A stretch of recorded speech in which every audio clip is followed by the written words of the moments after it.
How do you inside? Oh, inside. But that's what we're looking. Actually, I went there and come back to... Ichi ọdụme nwoke tete mụba eze nwa nwoke tete ebe ezugo na amụ nwoke tete ezomudo na papa ndị ji ekene ezudekenekwe edekenekwe maka kene ihe gara n'ime kenekwe ji akụnne n'ụba ajụrụ ji akụnne egwemo ichi ihe ezudo ka mma nwoke tete dịka na na-abụ nwoke tete dụka ma bụ gị niile ekene gị kene ihe na-emere ihe egwemo eji ama ma kpọrọ ndị gbagbo gbapụ ka nke ma wụrụ gị dị echebe niile na-ekenekwe elu kene ala kene eke na n'ime gbaka eji eme n'udodo m nụ ekwuru garara nụ n'okwu ọnụ isi ga-eche eze ga-eche eze n'ezi ofufe gboo esi ide bụ dị ike ejido anyị kelekwere chukwu anyị kele chukwu tata wụdịdị ihe ọjọọ siri ejichi ihe ike na ọ bụ ihe ọṅụ ka ọ bụ n'eziokwu ndị ji ọgbakọ si nwere eziokwu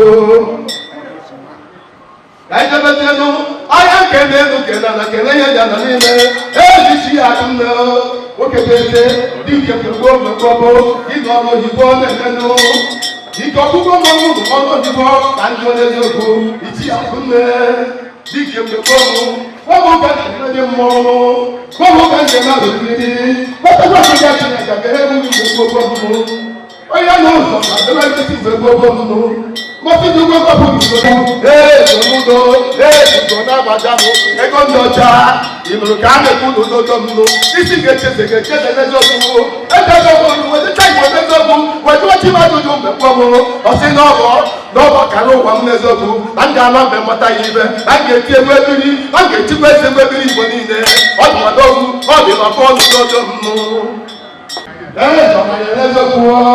Ìtí ọ̀nà ìrẹ́lẹ́jọ́kú ọ̀nà ìgbòlẹ́jọ́kú gbẹ̀gbọ́ mọ́ wọ́n kí kọ́kọ́ ọdún tẹ̀ tó máa lò lẹ́tọ̀ ọ̀bá tí wọ́n lẹ́nu ìgbòlẹ́jọ́kú tí ilé yìí jẹ́ bàbá àmùkú lẹ́jọ́kú lọ́jọ́ ní ìgbòlẹ́jọ́kú ọ̀nà ìrẹ́lẹ́jọ́kú ó kété tẹ́ múbẹ́ èsókè ní ìjìnkúrú nàní ìwìlágá ẹkẹlẹgbẹ́ mọ́ nọ ìtì dànù mọ́. Múbẹ́ sọ́mà ẹkẹlẹgbẹ́ ti gbẹ̀gbọ́ mọ́ si esi bẹsẹ wa ẹkẹlẹ gbẹgbẹ gbẹgbọ mọ asúnì kẹsì gbẹgbẹ kẹlẹ kẹlẹ yẹ dàgbà nímẹ ẹsẹ gbẹgbẹ ti ní gbẹgbẹ kẹlẹ gbẹgbẹ kẹlẹ gbẹ yẹ dàgbà níyọ.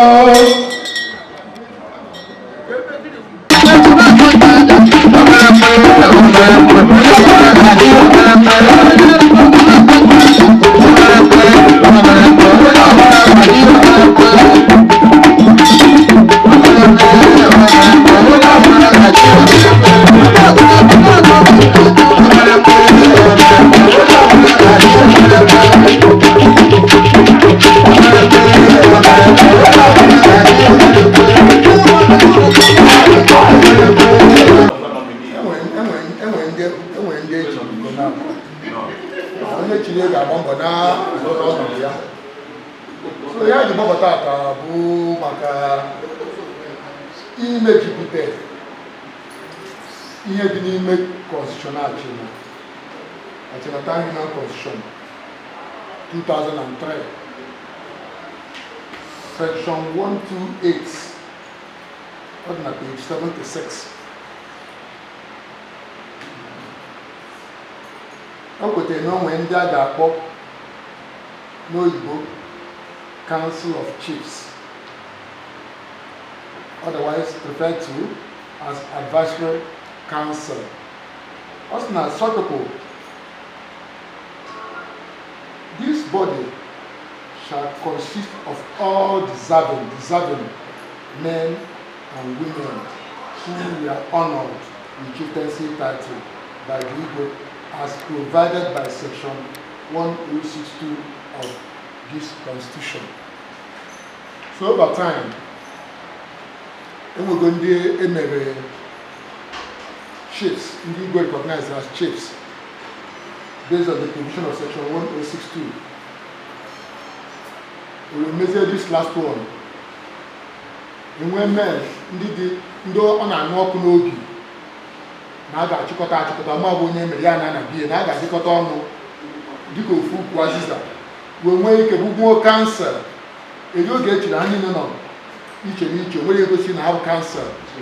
So ọ mmejupụta ihe Section 125 of the Constitution Achinakwuru ya ka a ga-eji constitute this body today, and it will be inaugurated. We provide the functions. The Council of Chiefs have only an advisory role to play to the Igwe Council on the affairs of the community. They are expected to attract development projects to Achina by virtue of their social and financial status. The Council of Chiefs is standing on two pillars, A and B, to the functions. So it's a body recognized under the Achina Constitution. What is properly recognized? It's not everybody's affair. Although the material, but that I told you didn't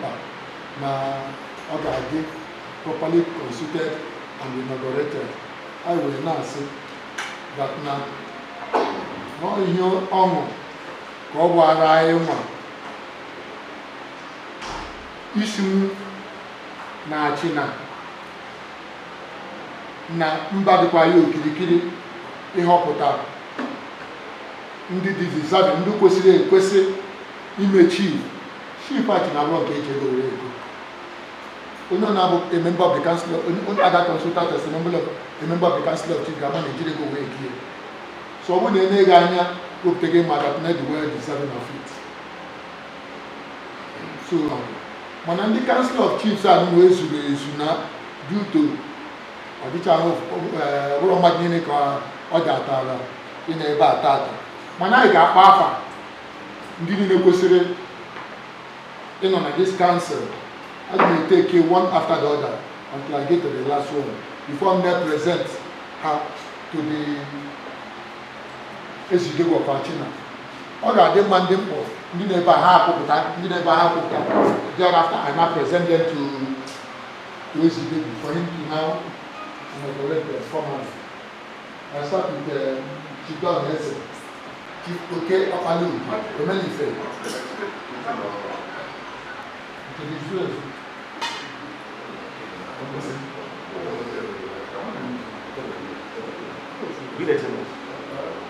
Chief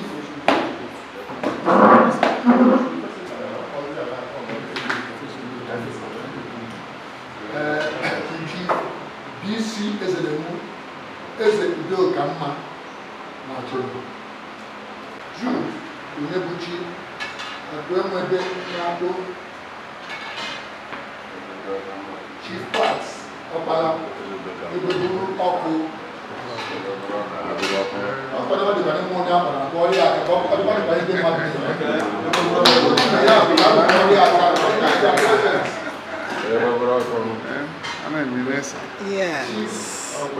Chukwu Emeka Francis Dimuge Ifede Ọramma Chief Amobi Dan Ọkpalọba Mgbọrọgwụ Ọjị Chief Engineer Charles Onwume B.E. Ugonabụ Cyril Chukwuemeka Ọkpalọhanụ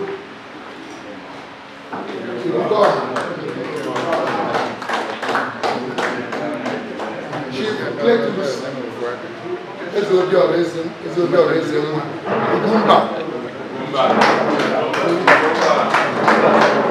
Chief Oster Ezechukwu Eze Ọba Chief Joseph Chuks Onilara Omenka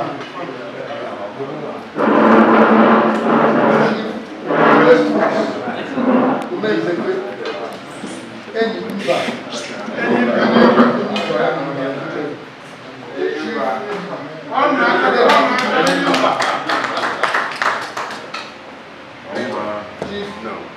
Ekele Chukwu nke Makwana Ọbịeyi nke Abata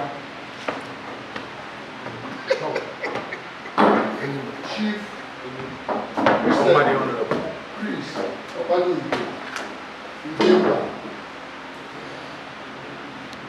Chief Mark Anthony Chidogwedike Chidobike Chief Ezoke Kelale Odele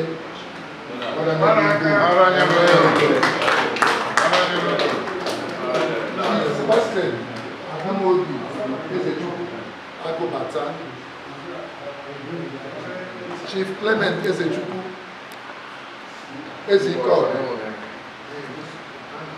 Chief Mike Ezenduka Papanike Chief Boniface Ebuka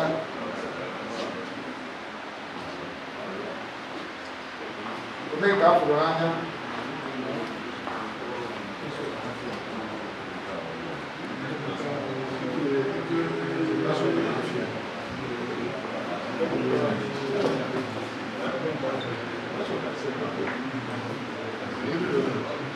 Chief Chidi Onwekwe Ikukuoma Chief Oliver Uba Ike.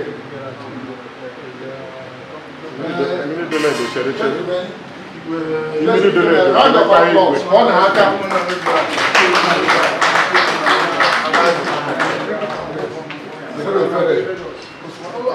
Among those that are deserving of gratitude, you can now face the national number. That will never have. I should have a chief batch.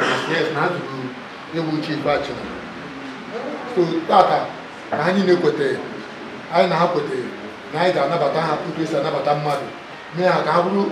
It was when we can have more regular on a do consonant. You will see can get you. I don't know whether ndị anụmanụ n'ebe anụma n'aha ndị niile wu ndị ejiri echichi maka ọ kansụl ka ọ bụzi ofu onye as members of the council of chiefs na aha nye dị n'aka ịnabatazie otu esi kwesị ịnabata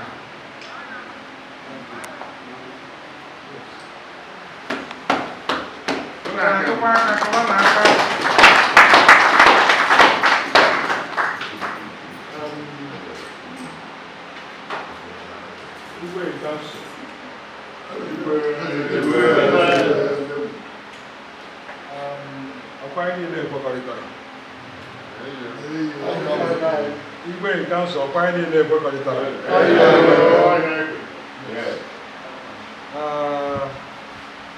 Yes, aga m eje kwotubeze constitution ebe mbesi ekwotube nye adịbọ the copy.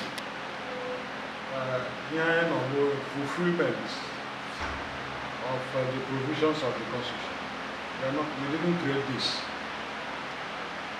The constitution good enough through Tuziaka Chukwu use ndị achịna were kweta na a ga-enwe constitution ga-eme establish igwe before anyị enwe igwe because e nwere obodo anaghị ekwute ka ekwu okwu constitution before enwe igwe and also na ihe achịna sọfara for many years. Ekweghị na a ga-ekwu constitution ga-take care of ihe ọbụla gbasara igwe. Council of Chiefs. So we are here just to fulfill the letters of that constitution and to God be the glory. Ihe ọrụ anyị eleta ofe bụ na enwere constitution. I need to take the oath to abide with. So to that extent, ọnụ ụbọrọ na ọwụ ofe nkuku because Constitution 3 na the Council of Chiefs. And in fulfillment of that, we have this inauguration today. Mando Chair, Mando Rondo Magana. And why it is a unique occasion for all of us, all along, before 2024 of Allah. Yeah, whenever I think a total of about 9 chiefs for the 14 years I run. So that will give the message that Igbo constitution, Igbo chief at another by his upon Hana here. And upon the Emara Kema, Mona hang around the Igbo. I said, I get here in the match. You must be deserving. I will only have on that. Did you really qualify to be called one? Making you a chief means an ambassador, first of the throne. In the normal way, the chief. Yeah, we hear council I think we're doing well. When you go outside as make a man competitively or comparatively, that's an enough. Even though I'm not outside, you know that I am. That's what we need. So, and also going to Zata, so, yes, by the way, this number for last December, yeah, they are going.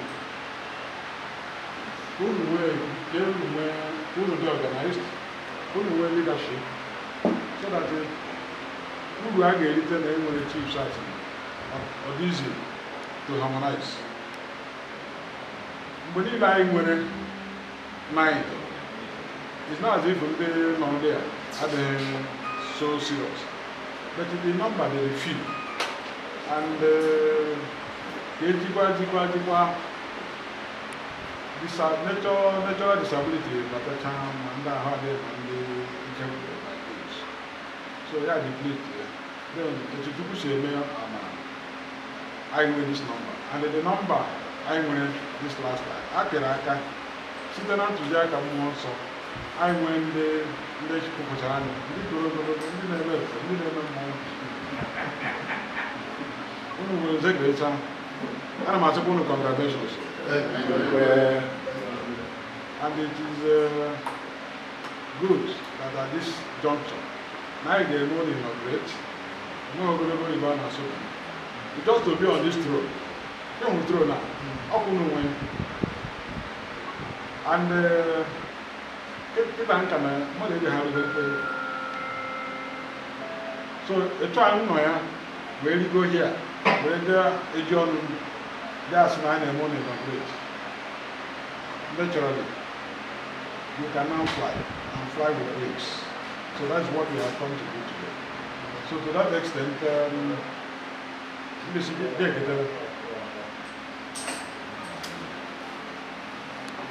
yes, inauguration board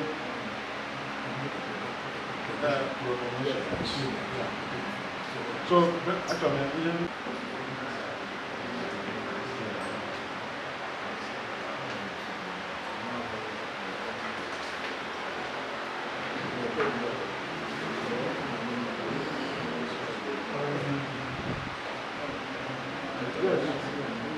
on page 76,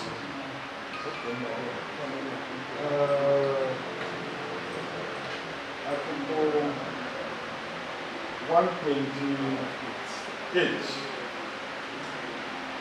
Actually, now they will Council of Chiefs, and we have gotten a big number of, and they have been very much informing, and they have shown strength and character to be worthy to lead, to organize themselves and play the role as provided in this constitution. So based on this, I stand by the provisions of this constitution, by the oath of the office that we taken, and the support and advice from the Igwe in Council. I hereby proclaim the Chiefs Ainwene now as a council, as provided in this. So from henceforth,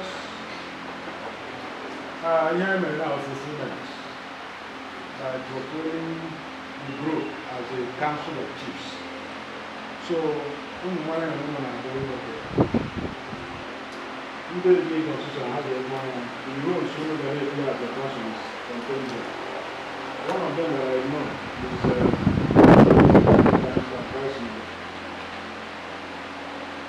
and most of you have demonstrated in those moments of God being very personal. Demonstrated non-Congress as the council, have the officers, organize themselves with positive confidence, and the two will be play more role than and be a pride in that channel. You know the real because you probably go congratulations.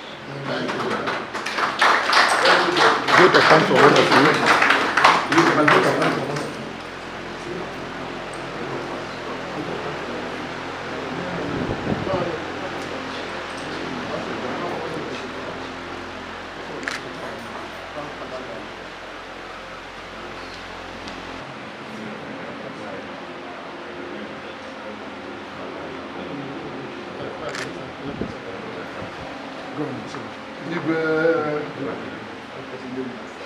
Ezidegwu, Council of Chiefs, ibe ekele m na onye ọbụla, igwe ndị ichie, anyị na-ekele gị etu isi welu na-eso usoro edepụtara n'akwụkwọ iwu eji achị achị. Ọ dị anyị mma etu ahụ isi wee na-eso etu esi wee dee ya. Anyị nọdụ ebe a na-ekweghị nkwa etu ahụ esi wee dee na ihe bụ ihe edere anyị kwesịrị ị na-eme si na-enye ya ezigbo ndụmọdụ maka na eze na-ekwukọ ahụ na-anụta aka arụ ya. Anyị ga-erube isi n'oche ahụ ma na-agwa gị nke bụ eziokwu. Anyị agaghị eme nke nduhie. Ọ ụzọ asịrị anyị adị mma gị ma igwe wee nọkwere anyị ogologo ndụ. Ọ ihe anyị na-aha n'aha Jizọs Kraịst bụ onye nwe anyị. Igwe Ezidegwu.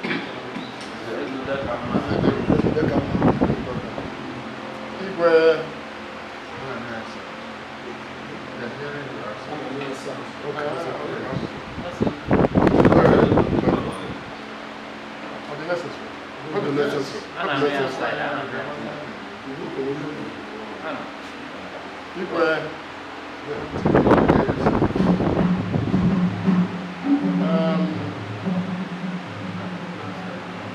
anyị na-ekele Chineke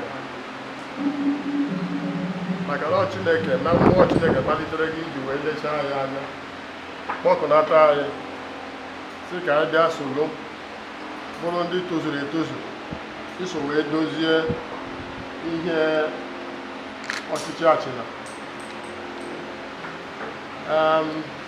Anyị ekpughị isi na-abụ mana yet n'ilechi anyị anya gị na ndị ichie gị were kpaa anyị saa bịa soro n'ọrụ a. We are very grateful for this. Nkwa anyị na-ekweghị bụ na ya nwe ọrụ anyị gotere ya bịaji arụ ya lọta ya mma. Anyị abịabago n'ọrụ, anyị ejikwago onwe anyị kpọpụta ndị ga-elid ya for the next 2 years. And fortunately, mụ nwa na-egwa gị okwu dịka bụ the chairman of Achina Council. And now I'm going to inaugurate. But kita inaugurate, I'm the Nazo Shike. Since Hasrimu, the Colonel, the Kotahanya, and I'm going to open it. Kita in is I make a proclamation. I'm saying I'm talking to you as the chairman of Achina Council of Chiefs. Not just as a manager, but as the chairman. And I want to hear a guy and I call him and I inaugurate all you people. So I'd be very, very grateful. We cannot thank you enough. I'm making a wounded chief. Even before Unabata, Sulu, a born on the chief, or to the Mono, or to the Mali, and Negaka, no one identified within the chair and their project. Go see Nahachina Dayima, or to the Mono to the Ego, Nakodanana, and Ejuanaka, no Kajatunya, Markajatunya. So we got that long for that effort. Make a representative chair. It has where find your award. Ndika abaka soluna amolo. Ike abu hono je awu a ede chair. Ike abu hono je megi je awu a. Olo ma no ru me ya. Awu ka je le la na ka so uzo awa ha to ogele ya na-egbu anya n'ọdụ ọ bụrụ nwa nọka anyị were bata ka anyị na-ele anya enunu siri zọị anyị na-azọ ịpụrụ ụnụ so anyị na-asịkwa ụnụ ka anyị jisi ike n'ọrụ ọrụ anyị niile igwe like I said, we cannot thank you. It's a relationship that will last as long as we live.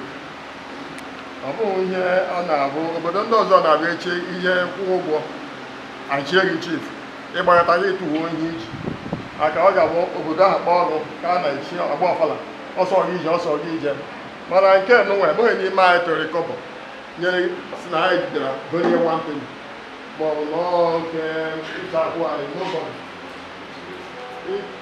obodo ịchọpụtara na anyị ga-abụ uche gbaa anyị gwa dị iche ụlọ mkpa si nọ bịa anyị ga-anamata ụlọ anyị bata ụlọ namata anyị ike agaghị agwụ anyị n'ọrụ ike agaghị agwụ anyị na ọrụ ekere anyị abụghị ya anyị mana advisory role we attract development there are too many things ekere anyị bịa anyị arụchacha niile ike anyị na-asị gị iji wee gosi otu obi aṅụrị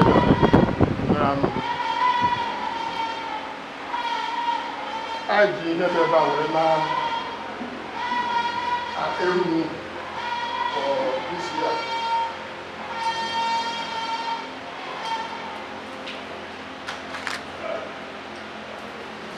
ihe ọ na-ekpagoro dị ọhịa anyị ji ebugo were na-asị igwe sị gị n'ọrụ anyị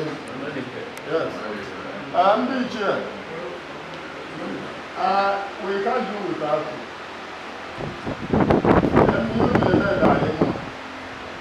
A dị na-agwa ndị ichie ezigbo ihe ọjọọ ọkụ onwe ka ọ na-abụ ebe n'ọkpa maka ebe ihe mere akọ dị n'azụ ụlọ so onye ọbụla ga na-agba mbọ hụ na akọ dị safe at all times maka ihe mere akọ dị n'azụ so anyị na-egere isi akwado ya na-egere pọlụ esi kpọbata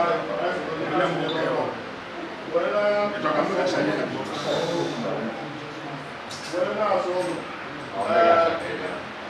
emere ihe a nwere na malami ga-egbata izbazụ na emecha ata anyị bere ụlọ ofu ihe na-asụ ụlọ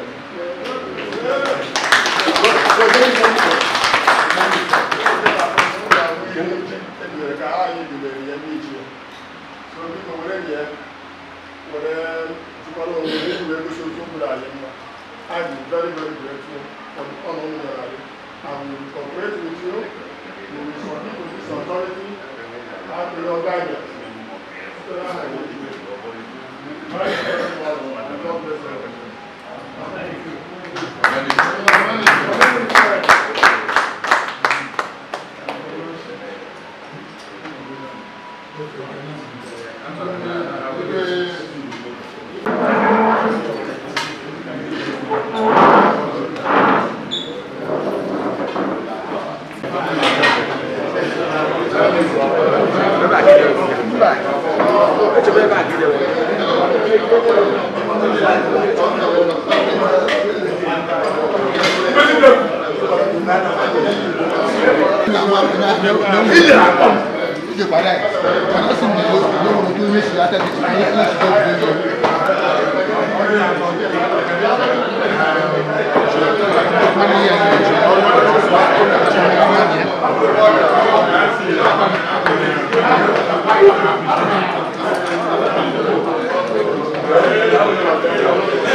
Chairman of Ethics, Chief Obu Nodo, step out.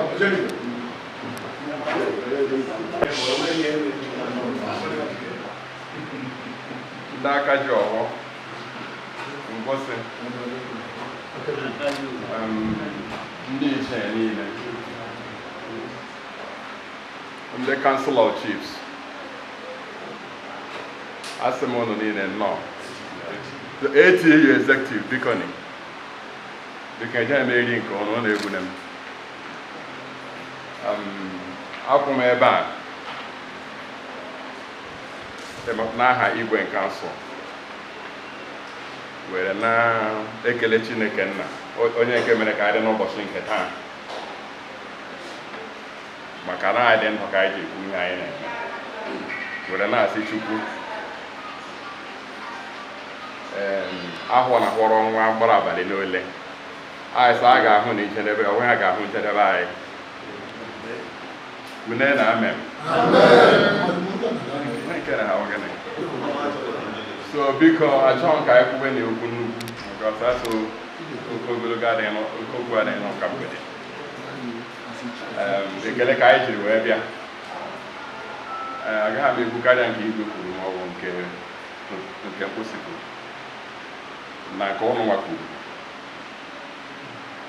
This Council of Chiefs, tupu echie igwe nwa ọnọdụ a, constitution achị na ekwugwe n'ire ọ ga-adị, and ọhịa constitution kwuru ka a na-emejupụta n'ụbọchị nke taa. So m na-asị eze idewu a sị na imirikiti ka a kpọrọ ma na ole ma ole ka a họtara. Unu lee anya na-echi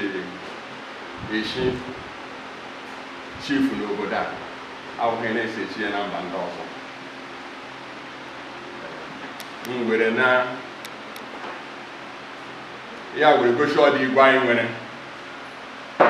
and ndị kabinet ya ọkwana eleruru anya, onye eleruru anya mara na ya o nwere ihe o ji gaa emerite ịbụda chief enye ya and eto esi wee mee ya omume onye lọbịara nke iche ka e were mee chief. So ihe aha bụ ebumnobi this council. Ana m asị ihe anyị dere anya n'aka ụnụ ama na ọ ga-emezu n'aha Jizọs. Chineke ga-agba anyị niile ume, duwe anyị, chekwa anyị ogologo ndụ ahụike ka m na-arịọ n'isi anyị n'ofu n'ofu. Eze idegwe ga-achịkwa nka ma anyị ma ndị na-achị mane URN wetakwara n'udo n'obodo a, ụnụ wee hụ etu achịna si aga ihe dị iche, ihe eji amụ atụkwa ihe ọma ịmọgụ ha na-ahụzi na achịna onye a kpọrọ okwu ya pụta. So ana m congratulate all of you, ma ndị na-ebe a ma ndị anọghị ebe a.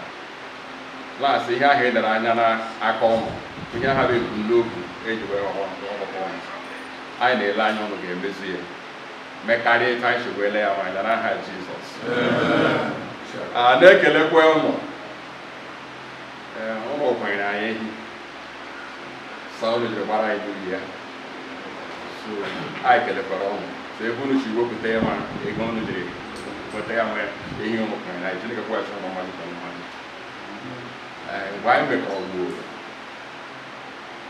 anyị niile ahụ metara ka eji eme nwanne, mgbe anyị niile lụrụ n'udo n'ọrụ, mgbe anyị ga-alaghachikwa ebe anyị chere Chineke edugachikwa anyị n'udo n'ọrụ.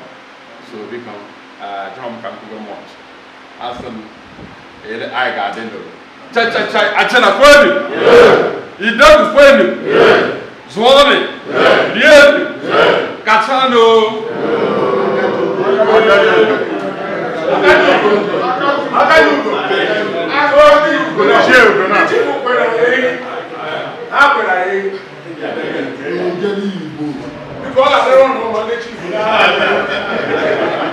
Ka m were ohere akpọ Secretary of National Union, another pillar or institution national community.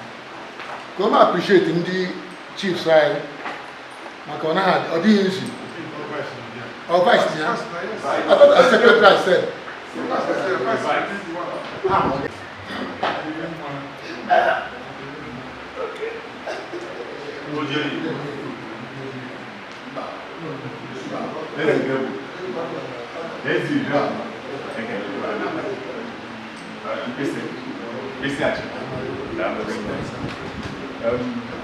ichie ọkwesịrị ekele ka anyị the Council of Chiefs, it is a real privilege indeed to step into this occasion. In fact, mgbe m batara, ana m asị ihe rụrụ m, mana batara m ihe na-eme hụ na esekpuru ala nwa elu sekpuru ala ya meghị ya mụta ndị ihe mmụta karịrị ihe mmụta anyị hụrụ ebe a taa ihe m hụrụ ebe a taa ọ gbagotere ya wụrụ ya. I thank you for that privilege given to us. Maka na mbụ achọbara m ikwu na my PG okwu awa PG ọ gbadoro n'ụlọ ya ka o ji nọrọ o ji si anyị biko na ịgba mbọ hụ na anyị ebe a na anyị dị fully represented. Ọkwa na anyị niile ewu na China na-aga, anyị niile ewu na agwere institution ga-ahụ na ndị ọzọ ga-elere anya wee mara ihe na-eme. So enwekwana ihe ọzọ, ahụrụ m ụdị njikọ ejikọrọ otu igwe na ndị ichie ya chi na-eme wee na-asị ndị Council of Chiefs biko soro okwu ọnụ ka ihe na-eme na China ihe na-erugata ọhụrụ ka ọ pụta ihe chakarịa ka obodo ndị ọzọ gbara ya okirikiri mụta ihe n'aka anyị. O nwere ihe nọ na-agụ minutes of China in 1959, 1960. That minutes, I wanted to upload it so that onye China kwesịrị ego ya otu esi wee hiwe the town hall. Ihu mbọ ndị nna nna anyị ha gbara, ihu ka o si dị ha n'uchu ịhụ na ha contribute to mmebe Achịna na ndezi Achịna. And from history, it was so obvious that hall was the first in Old Agwata. Wuru ihe eji wee mara anyị. Ya wụrụ gịnị ejikọrọ aka ọnụ. Ihe mere ebe a taa gosiri na ọ na-ejikọ aka ọnụ igwe ATU ndị ichie the Council of Chiefs. Anyị jikọ aka ọnụ ọfụma wee na-aga. I want to tell you, Achịna will reach an enviable height. Obodo niile gbara ya okirikiri ya na-achọ ịma ihe anyị na-eme. We should be ahead of others, and we can only achieve that with unity. With unity. So na-arịọ na-arịọchi ike ka anyị jikọ ọnụ na aka ọnụ. Nke onye ma ya wepụta ndị ibe ya soro gị mụta nwekwenye ihe ọzọ anyị na-ekwu wee na-arịọ ya. Ọ bụrụ na ihe na-ewu ọ bụrụ na ọ ebumnobi ya wụrụ ihe anyị bu n'obi na Chineke bido n'igwe ga-emezuru anyị ya site na Kristi bụ onye nwe anyị. Ezide m other things like mana onye ofu enyi ma okwu na ha ndị isi otu iji gosi onye niile anyị na-eme na Achịna we are all working together for the growth of this town. Igwe ndị ichie ndị high chief ndị emere inaugurate ọfụ n'aha ndị isi obi Ọmụaka ji ọkọ ụmụezi wee na-asị ụnụ daalụnụ etu unu si kwetekwe ịrụ ọrụ a na Achịna ma ndị agbapụtara ọfụ. Anyị na-asị ụnụ thank you very much for bringing yourself out to work for Achịna. Ọ dịghị isi wee na-asị dịka ọ dị etu atata inauguration a emere, ana m asị ka ọ dịrị onye ọbụla mma na-arụ ọfụ anyị na-abanye n'aha Jizọs Kraịst onye nwe anyị. Igwe anyị nwere a particular internal arrangement just ihe anyị ji ụtọ were nyere onwe anyị for our own growth. So nwere ndị anyị na-akpọ n'ime onwe anyị na-akpọ ha ugo na-abụ. So and onye ọbụla mere that ugo na-abụ within our circle igwe na recognize in a special way to you. So a na-eji ohere ahụ akpọlite Ichie Bernard Ezenwa Stand up and stand out.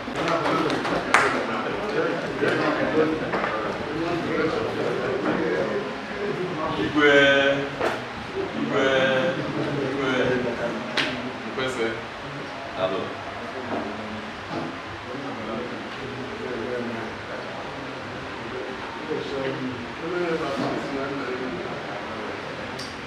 Yes, unfortunately,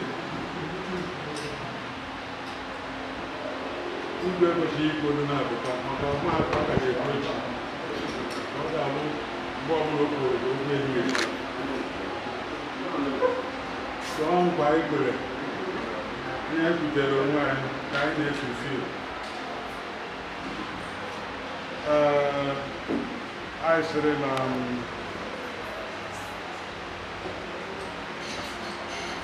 I set a certain goal for your high jump. When you go car, walk, and then you we decorate you. You guys have a uniform to the sun. You go need that Weber was end. So then. And opportunity can end. One day end, baby. To that extent, Bernard Ezenwa, Ichie Umar Baro, Valerie, because he wanted to end Uganda. And based on that, I don't have to get that. So, obey Valerie. And he got my power. On Cadillac.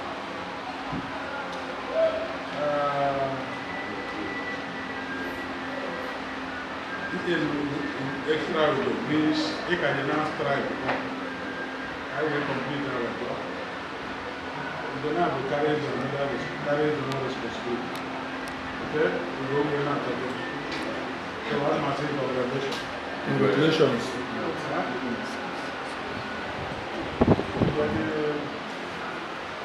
The mission.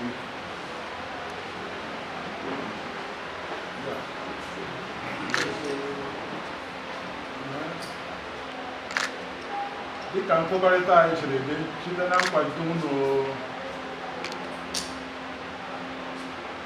ka anyị siri onye gbakarịa mbọ ka anyị were rụtọpụ podium anyị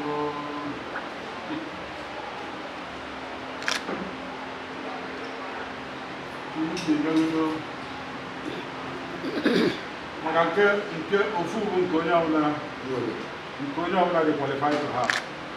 For having been qualified as an Ichiachi, and they haven't stayed with me up to the 10-12 years as at the last year, not to talk of now that we're 15. Onye ọbụla ga-elelele ugo anyị niile bụ ndị Igbo na-eme Igbo ma ihe ugokwu na ya. So nke ebo a na-abụ nke echi n'ọnwụ ka e were nweta. And ọ gbalịkwara na anyị bịa hụrụ aka ya wee na-asị ya congratulations. Ọkwana ihe anyị kwuru. Congratulations.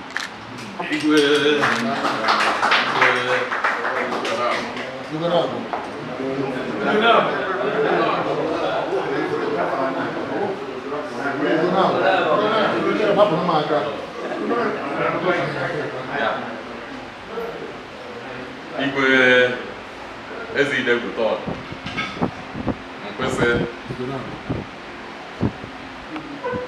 ndị Ichie, ndị Ishiogu, Council of Chiefs, ATU Executive, ekele m onye ọbụla.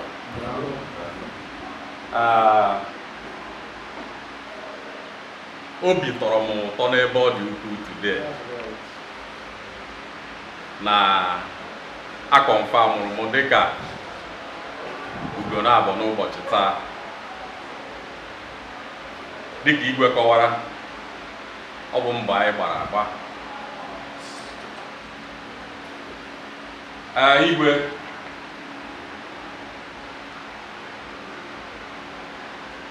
ihe anaghị echetara mmadụ nwata ma ihe anaghị echetara ya ihe o ji eme echetara mana ọ bụ eziokwu ọ na-adị mma ahụ nwanna ya na-eme nka emetụrụ ya aka n'isi mma imetụrụ m aka n'isi mma site n'ichetara m na ọlụ ụka dịkwa mana ọ ihe mma ugoro abụ etiri m taa ga-awe a very big motivation for me to work harder. This project, by His special grace of God, I get put extra effort even na alụsị ya in near future. Ana m ekele mmadụ niile witness this occasion. Na-ewu ishikwe ka ndị ichie ndị nke ọzọ niile n'oge adịghị anya ka anyị meetikwe the same target anyị ji eme ugo na-abụ. Ana m asị Chineke onye pụrụ ime ihe niile ya debe anyị ndụ desara anyị ihe ọma na-abịa na Achịna. More are coming.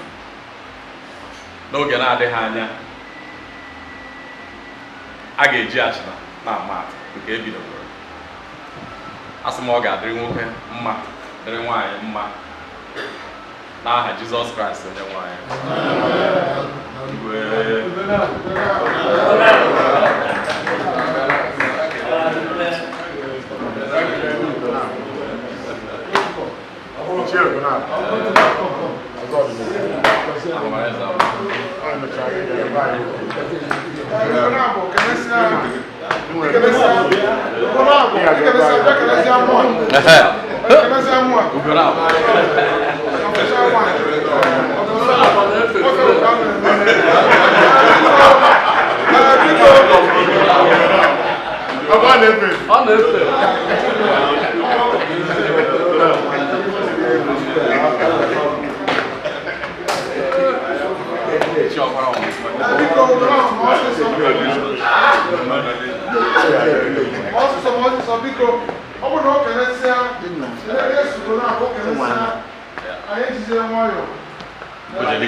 As I said, Igwe will soon stand, the throne will stand, then followed by Bisi, Opposite, and Apazia, followed the Chief Council, the Council of Chiefs, more the last person as the Chief Protocol Officer on Protocol and Social. As the Chairman,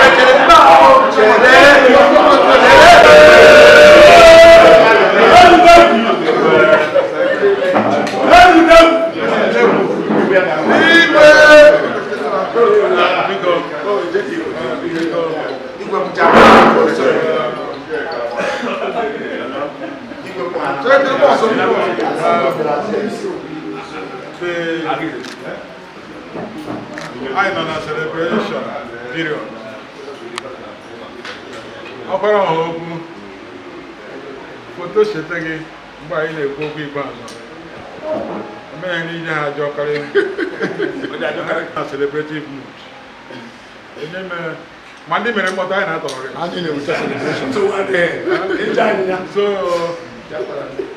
anyị ga-eji nwayọọ anyị nọba anyị We are celebrating peace. We are celebrating progress.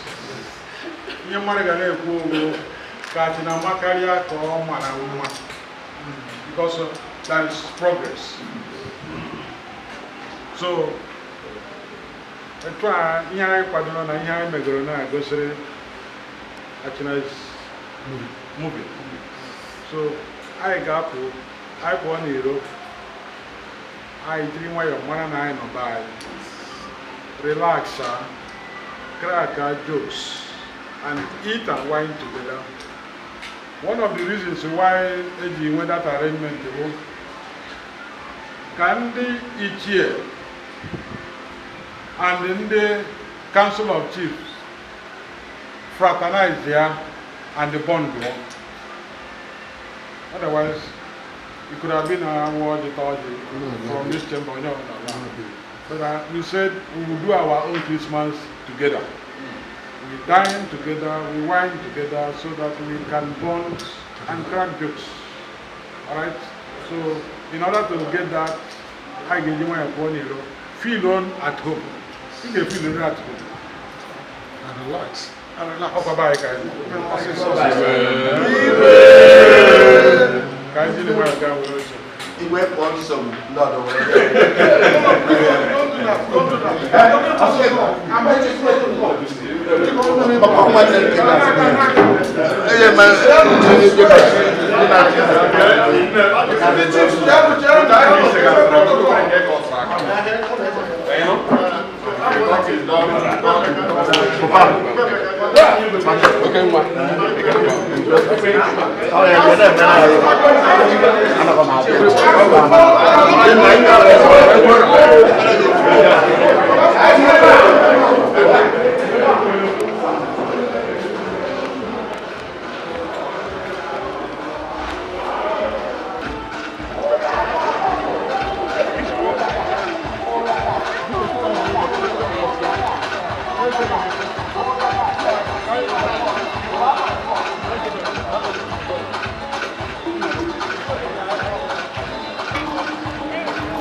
I can't move for this.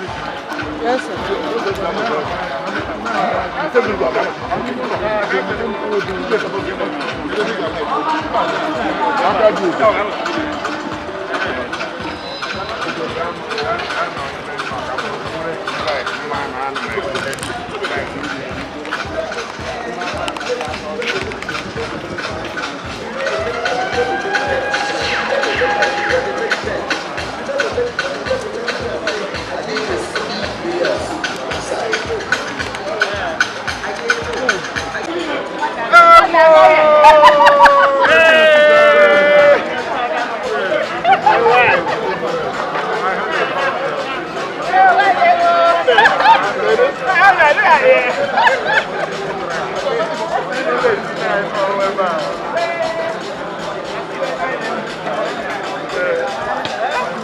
Thank you.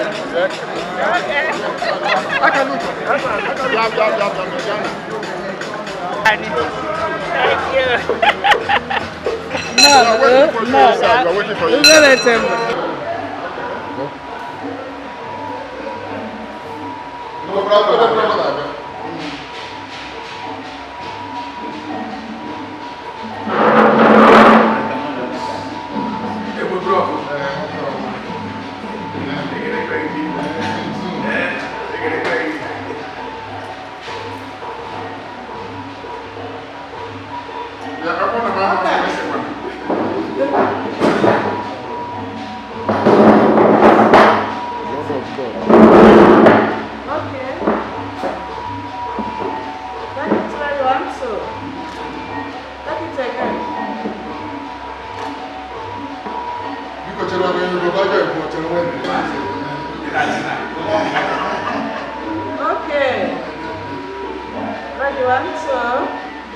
Why?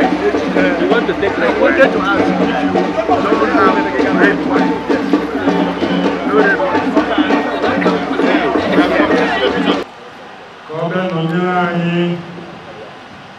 na ihe niile anyị dị ime ọ nọnyegara anyị ka anyị mere n'ime ụlọ ọ gara ọfụma na-ayọkwa ka ọ nọnyere na nke anyị ga-eme ebumnobi anyị bụ ka nwanne na nwanne nọkọ n'aha achịma anyị ga-anọtụ udo nọta ịdị n'otu nọta ịhụnanya ka na agamnihu wee dị n'ala achịma karịa ka ọ dị na mbụ n'aha Jizọs.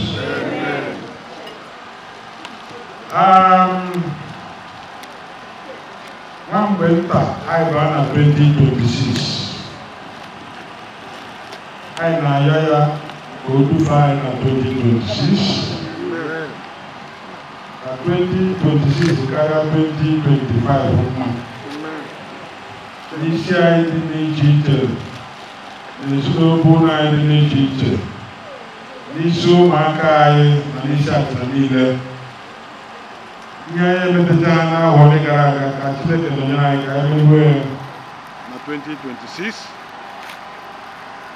ego anyị akpata anyị ga-akpatachakwa ya onye ahụ adịghị ga-agbake ndụ ogologo ịhụnanya aga n'iru ụmụaka achịna ga na-akụ ego n'akụkụ ego a ga-eji na-adị mma n'akụkụ ego achịna ga-eji ndị mma nke ka nke bụ na udo ga-akọntinu na-adị na-achị maka na udo na-eweta agamnihu wee na-asị ka ọ nọnyere anyị na ihe niile anyị jeka ime n'anyasị a nke ka nke ya bịa gọzie ọjị a gọzie ọnụ ga-ata anyị ka atata ndụ na atata ara ike tata ịhụnanya sị na Jizọs Kraịst kwuru ebe anyị.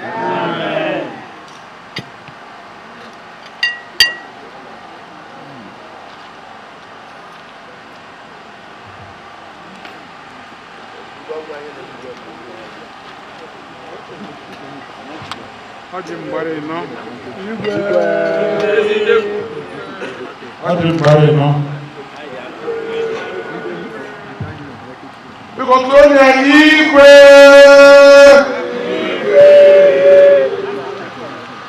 biko anyị nọzi na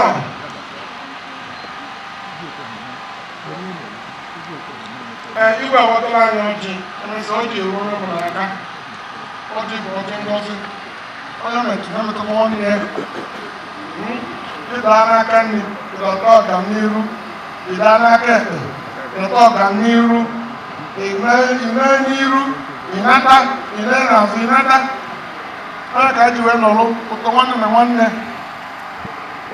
a na-enye ekele maka ndị niile bịanụ the Council of Chiefs the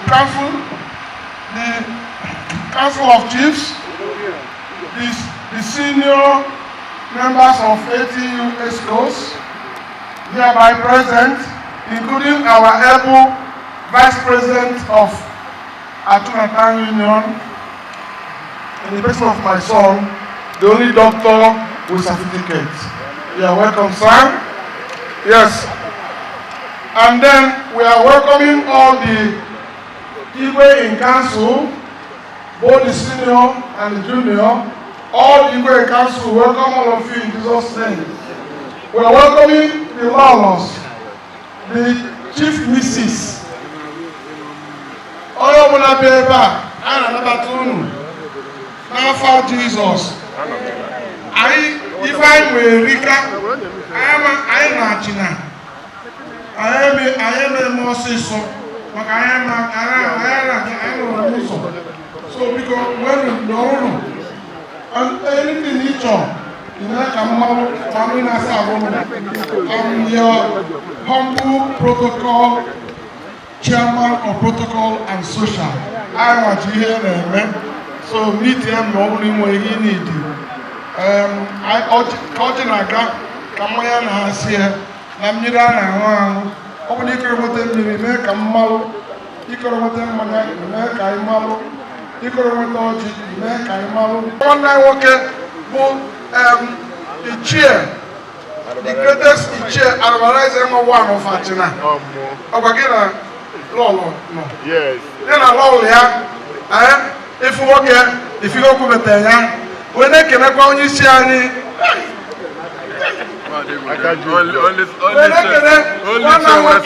Only see I can do go one. Open go now, walk Then I'm all Yano. When they want me, I drink white wine or the felon. When they can the latest Ugonabo, the latest Ugonabo na China. One night walker, Arabo, Ichie, also the Lodi. And now, from today on, under this thing, it's called Ugonabo, Ichie Ugonabo. No, you already.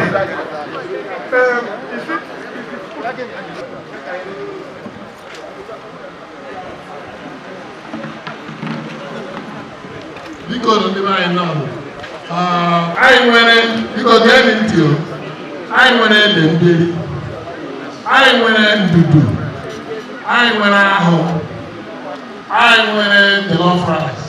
I went fried rice. I want a big fish. I want an ice fish. So you don't want to eat on that with why? You don't want to eat on that why? So, I'm not saying that I'm going to go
Council of Chiefs ka ha kwụsie ike na iso na ndị na-adụ ikwu ọdụ ụzọ onye na-aba anyị mere tata ihe magburu onwe ya wee na-arịọzi Chineke ka atụmatụ niile a tụrụ tata ka o mee ya ka ọ bụrụ ka eweta aka n'ihu n'obodo anyị.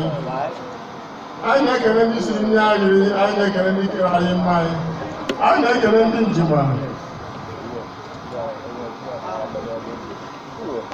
akwado ọnọdụ a. Anyị kwadoro na a ga-erido nchi iwu, mana unu n'anya unu ga-ahụ na onye ọbụla loduru elodu, so onye nwe ndidi ijuo afọ anyị ga-enye ya nke o jiri ala maka anyị ga-aga bụ onye anyị chiri anya. So ana m emechi ọnọdụ a. Ihe m ji ekwu okwu ahụ maapụ anyị niile a n'oge maka mbụ, mana ndị ọbụla ha ga-aghọlitere mbụ na ndị ọbụla ha ga na-eno ha nọ onye ga-eri ije onye niile ọhụrụ jiri enye nke ozi ala. So daalụnụ. Thank you very much. Igwe, thank you very much for today. Thank you very much for tomorrow. And so on.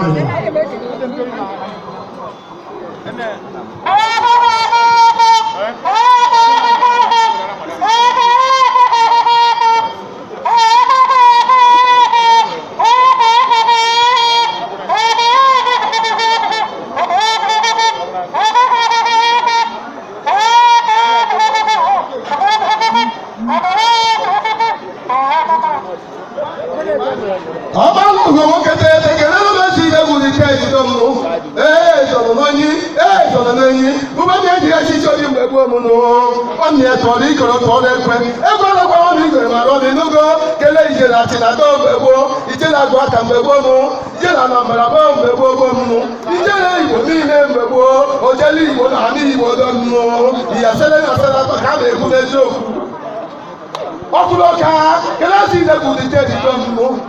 Ọkùlọ́ka kẹlẹ́sì ìdẹ́kùn tó ń bẹ̀ gbogbo igbó ọ̀sán lẹ́ni igbó ìyìnbó ìbọn gẹ́gẹ́ bí ìkàlẹ̀ àná àtúntò kẹtẹ́ẹ̀tẹ́. Gbogbo mi ti rẹ́sì tí ó ní bẹ̀ gbogbo mú. Ẹgbẹ́ ọlọ́rọ̀ mi kò ìbàdàn ní lógo. Ẹ̀sì ìdẹ́kùn ti jẹ́ ìjọ bí ìkẹ́ ìyàtọ̀ fẹ́ láyé ká. Mbẹ́sí o, àìkẹ̀lẹ̀kẹ̀lẹ̀ bí o, ọwọ́ òyìnbó, ọkùnrin tẹ́sí sáfù gbogbo mú. Bí ìkàlẹ̀ àná àtúntò kẹtẹ́ẹ̀tẹ́.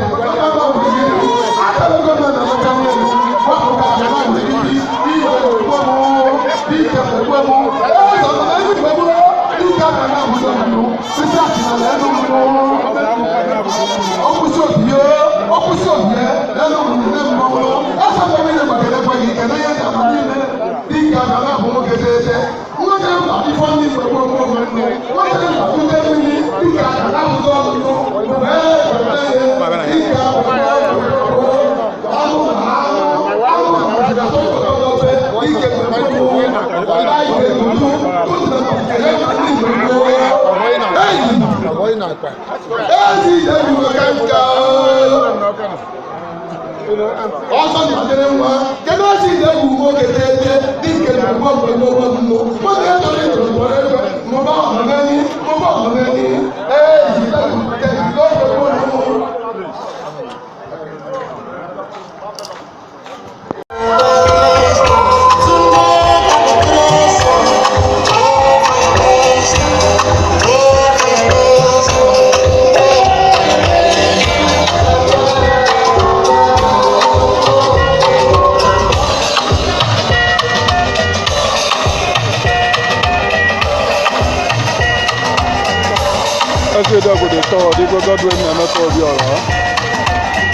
Your life at the palace of Ezi Idegwu III.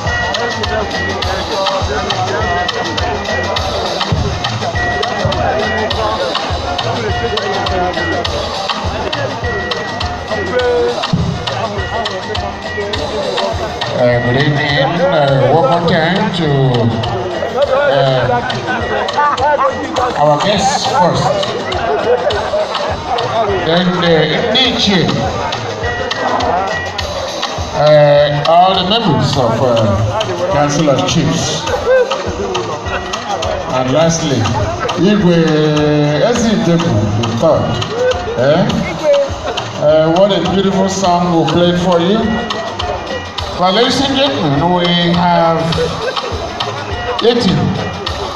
The drinks are flowing, and the music is wasting, and with much improvement in the community. So let us celebrate that. Elisia Mosia, I am up with the calories. So my DJ, find the appropriate song and the leadership of Ndiche. And I know this man, missing away. The man is a jolly good fellow, very intellectual, and a legal scholar. The important thing is that the man knows how to move his feet. Then in the Council of Chiefs, who doesn't know our own? Our own chairman, a man of many talents. So because only lead out, and I invite everybody to come to the dancing floor. Yes, because we want you all on the dancing floor. And trust me, we'll have the best DJ in the whole of Southeastern states. Yes, right here. DJ Spoggy. So, scope it.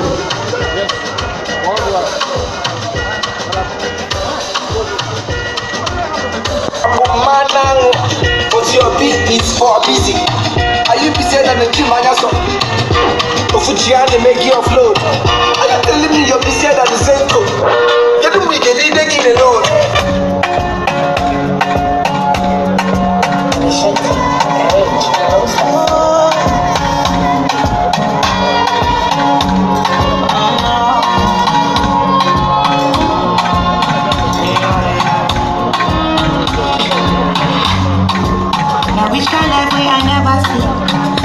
God, so I cannot steady increase in the command. Original no be parody. You know be clear for your memory. Whether now winter or summer, I just have living life. See my fire burning bright within the inside me. Money way they mighty. Check and balance everything inside my mind.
Everybody, let's move.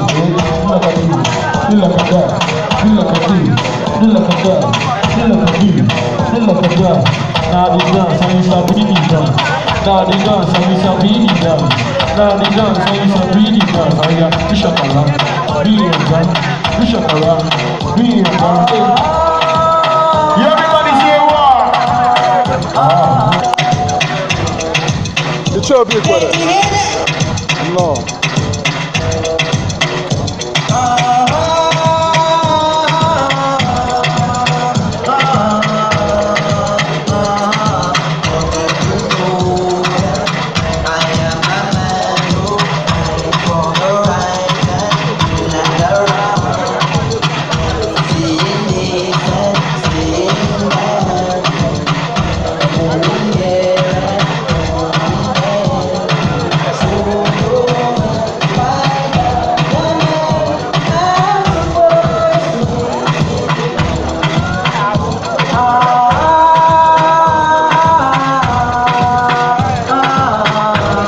ezi Idegwu nke atọ Igwe Godwin Emeka Obiora eze Idegwu nke atọ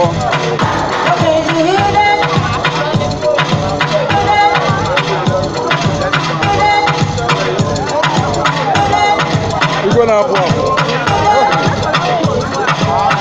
Mkpesa Idegwu Ogereki. Hey, network, what you dey worry? I go slap you. Why they fall my hand? Because you know my hand. Yes, I go.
Everybody deliver. Everybody rock your body to marry me. Everybody rock your body to my vibe. Everybody rock your body to marry me. Everybody move your body to my vibe. Everybody do that all this to me. Everybody move your body to the bar. Everybody they say, I got this. I like that. I like this. I like that. I like this. I like that. What's going on? What we do? Devil time. Hey, devil time. Hey, devil time. Hey, devil time. Hey, devil time.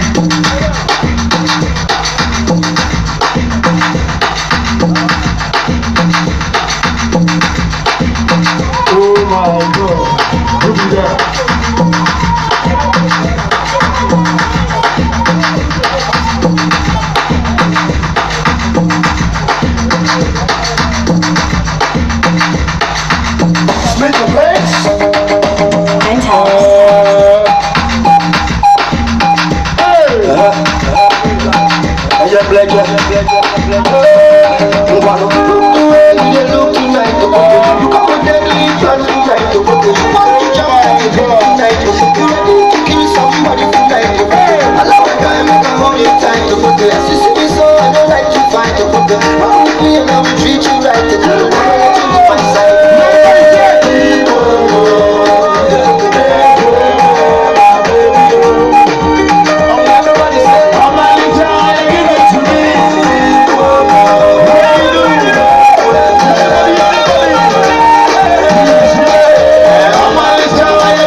Oh my God. Ladies sit down and they go pretty go.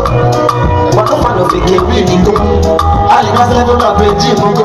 If you go like any boss and they go go. Oh yeah, Chimela said no they go. Oh you get to put on a boot. Finally I don't make up. I do fake up. They be no they come. But I don't take up. Oh they come. Oh I can't come. Them to hold me down. They may go sit down. Tap. Couple of them. Can't break me down. I say that go start on. We're gonna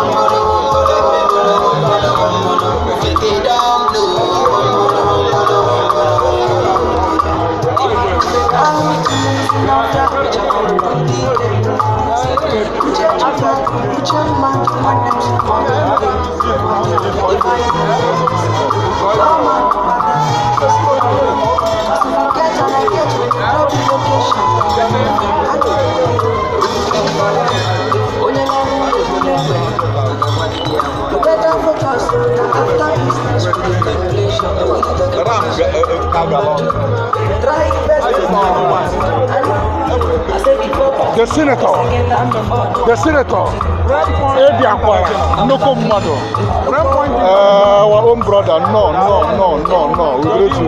we greet you.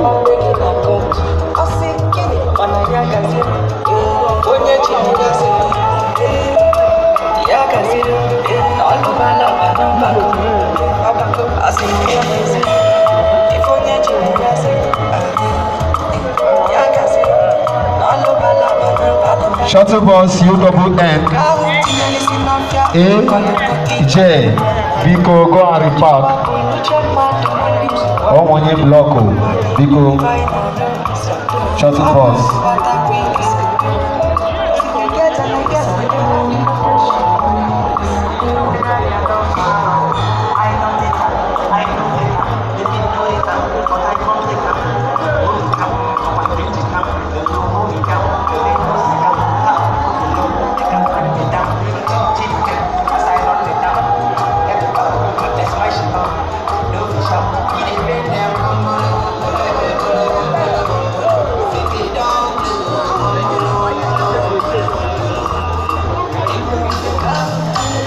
ABS Biko 350 MR Biko I'm not going to motor Biko may not block somebody Biko.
Also, my cousin, senior brother. I can love you.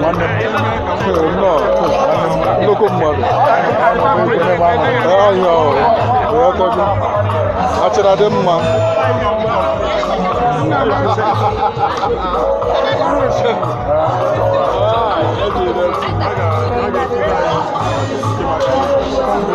I